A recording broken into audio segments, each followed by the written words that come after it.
রাতে এই তাসবিহ 113 বার পড়ুন।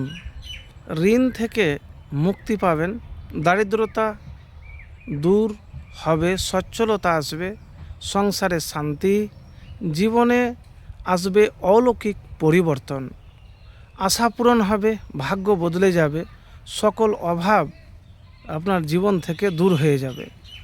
তো কোন তাসবিহ পড়বেন?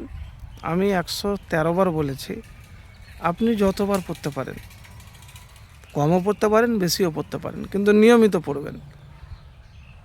সবচেয়ে শক্তিশালী কার্যকারী তাসবিহগুলোর মধ্যে অন্যতম হলো, সেই তাসবিহর কথা বলবো, সুবহানাল্লাহি আলহামদুলিল্লাহি ওয়ালা ইলাহা ইল্লাল্লাহু আল্লাহু আকবার।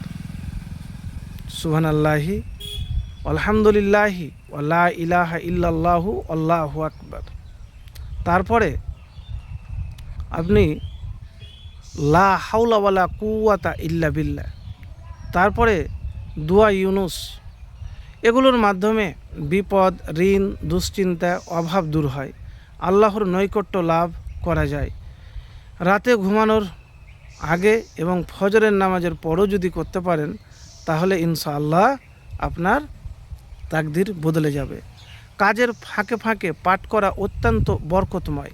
সুবহানাল্লাহি ওয়া বিহামদিহি সুবহানাল্লাহিল আজিম, লা হাওলা ওয়ালা কুওয়াতা ইল্লা বিল্লাহ, লা ইলাহা ইল্লা আনতা সুবহানাকা ইন্নী কুনতু মিনাজ জালিমিন যখন কাজ করবেন। তো প্রিয় ভাই, আমি যে কথা আপনাকে বলেছি, সুবহানাল্লাহি আলহামদুলিল্লাহি ওয়ালা ইলাহা ইল্লাল্লাহু আল্লাহু আকবার 100 বার বা 113 বার বা 40 বার, মানে যতবার আপনি পারবেন, কিন্তু নিয়মিত করার চেষ্টা করবেন। যে কোনো বিপদ পেরেশানির সময়তে আপনি ভরসা বা বিশ্বাস হারাবেন না। কেন জানেন? অনেক সময়তে মানুষ কি করে যে ভরসা হারিয়ে দেয়, নিরাশ হয়ে যায়। তো প্রিয় ভাই, আমি এতটুকুন বলবো যে আপনি সুবহানাল্লাহ আলহামদুলিল্লাহ ওয়ালা ইলাহা ইল্লাল্লাহু আল্লাহু আকবার আপনি পাঠ করা ছাড়বেন না। তো প্রিয় ভাই, এবার একটি কথা আপনাকে বলবো। দেখেন, আপনি যেরকম দুনিয়াতে কি করবেন, মেহনত করবেন, সেই রকমই কিন্তু ফল পাবেন। তো মেহনত শুধু করে কাজের হয় না, আল্লাহকে সন্তুষ্টি করার জন্য, আল্লাহকে খুশি করার জন্য, আল্লাহর রহমত পাওয়ার জন্য আপনাকে আমল করতে হবে।